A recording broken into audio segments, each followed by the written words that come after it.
It's another edition of Time About the Movies. Today we're taking a look at the film of August 30th, 2002. And I say film because it's only one film this week. And, needless to say, I wish it was a much better film because, man, this one was rough. This is a very, very not good movie. In fact, you could downright say it's a terrible movie. And that is, of course, Fear.com.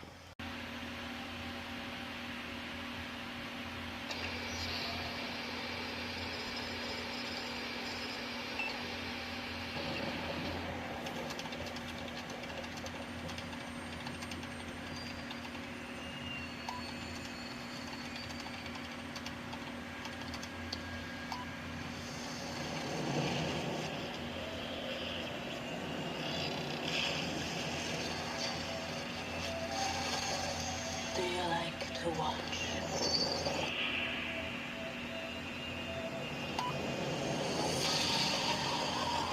Detective, we've got a white male, 54 years old. What happened to him? Must have been into computers, this guy. Do you want to see more? We have another one. There are 5 bodies so far. Oh my god. The one thing that all the victims have in common is the fear site. We gotta get these computers checked out. I'm waiting for you. Don't you want to play with me? Every one of these victims died 2 days to the minute after they first logged on to the fear site. The things on that site no one has ever seen before. Let's spread it. Police! There's no telling how many are infected. Can you promise me one thing? That you won't visit that site? I'm coming for you. Do you want to play?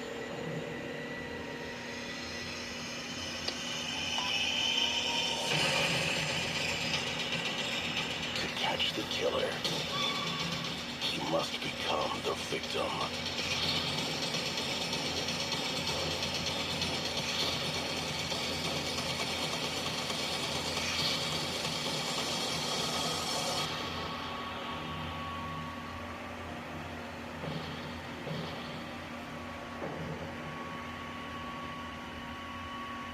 Sorry, did I scare you? No, you did everything but scare me. In fact, a couple things to start off with. You know what the scariest thing about this whole trailer was? Franchise Pictures logo on the front of it. Now that right there is scary because you know that once you see that logo, there is no point of no return in this movie. No point of return in this movie because once you see that logo there, it's basically downhill from there. But not only that, the movie is called Fear.com. It's a movie about a New York City detective who investigates a series of mysterious deaths connected to a disturbing website. This movie is so lazy that saying that is like, you can't just type in Fear.com. No.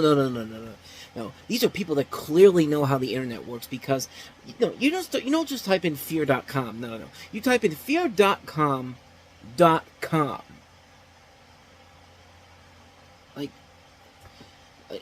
Okay. Maybe I'm just thinking too much here, but this idea of the fact that, a website kills you after just 2 days. I mean, the Ring video basically kills you after 7 days. So I guess that this killer right here, whoever this is, actually has more of an advantage than the Ring girl does. But you know what? The Ring girl's still terrifying. This is just like, I can tell you've seen the movie Videodrome. This is just a bad knockoff of Videodrome, a terrible knockoff of Videodrome, if you will, because Videodrome works for a number of different reasons better than this movie does, because Videodrome actually has the power to use the technology of the day, practical effects. It has a much more engaging story. It has more to say. This is just flat out garbage. This is just a terrible film. It's not scary. It's not that intense. It's not that terrifying. This director also did The House on Haunted Hill. And the thing that worked for The House on Haunted Hill was that it had a slick style to it. It was a visually pleasing film to look at. I mean, it's a film that's been there, done that. And it's been done so much better. But, it did a whole lot better than The Haunting that came out that year. I mean, this movie actually knew what it was. That movie actually knew what it was doing. But this film, nope, you don't even get that. I mean, the stylish factor that was in the House on Haunted Hill, not here. I mean, this movie is bleak as all hell. There's just too many talented people to be in this film. Natasha McElhonney is one of those examples. Like, Stephen Ray is another example. Stephen Dorff. Say what you will about Stephen Dorff. I mean, Stephen Dorff has picked some really bad movies, but you know what? This may be the bottom of the barrel, and this is the same guy that did Biodome. That should tell you everything you need to know here. Plus, nobody can look at this website and think, this seems really sketchy, but hey, there's a friggin' hot chick in BDSM lingerie. I'm there. Like, it's one of the worst horror movies ever made. It's not scary, it's not terrifying, and it's so bland, so mediocre, and so predictable. I mean, it's unbelievable how bad this movie is. I mean, this is unbelievable how horribly put together this film is. It's just a horribly put together movie, and it has a twist that is so stupid and so put together. Like, it's literally The Haunting, the climax of The Haunting. I mean, you find out one of the three guys I just mentioned is actually the killer, and it's actually made by the person that, you know, was made by one of the first victims. That the website was actually made by one of the first victims because it's revenge for the people that were watching her being tortured and murdered, and of course the two detectives, Mike and Terry, Stephen Dorff and Natasha McElhonney's characters track him down, and guess who kills him?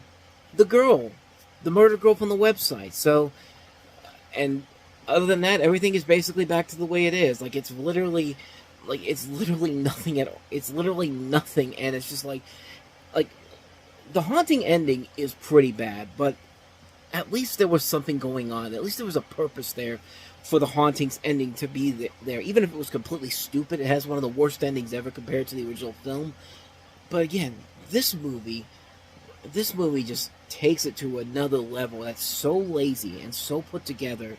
Like, why did the detectives even need to be there? I mean, the spirit couldn't just do it beforehand? No, it wouldn't be too convenient for the plot to go forward here. Plus, you know, we got to tease a potential sequel at the end of it, thinking that it's not going to end with just killing this one guy. It's just like, screw you. Like, again, if you saw the Franchise Pictures logo at the beginning, that should have been your first warning to get the hell out of here. And that's even, like I said, that's even more scarier than the movie you're about to watch.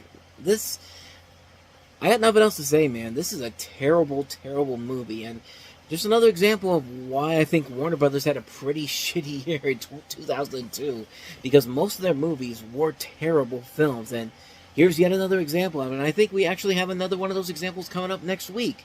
So, we'll find out about that in just a second. But, yeah, I got nothing else to say. Fear.com is absolutely horrible. I got nothing else for you. Okay, I just saw what the next couple of movies are for next week. That's not the week I thought it was coming out on. But next time I'm talking about the movies, as we're about to wrap up here, we will take a look at two movies, including Jesse Bradford's follow-up to Clock Stopper, Swim Fan. And we'll also take a look at Robert De Niro and James Franco in his first film since Spider-Man, City by the Sea, which is also a Warner Brothers movie. Does this continue the trend of bad Warner Brothers movies, or is this actually one of the few bright spots? We will find out next time around. And there's also a Spider-Man Men in Black 2 double bill on here, but I've already covered both of those movies already, so if you want to check those out, just hit the playlist and see where you can find those at. But, so we'll take a look at Swim Fan and City by the Sea on the next episode. But until then, thank you so much for watching, and if you want to see more videos like this, please hit the playlist on the next page, check out the previous episode, and also don't forget to hit the like and subscribe button if you want to see more videos like this on this channel. So, with that said, I am off. I will see you guys next time, and as always, thank you for watching. I'll see you next time. Take care.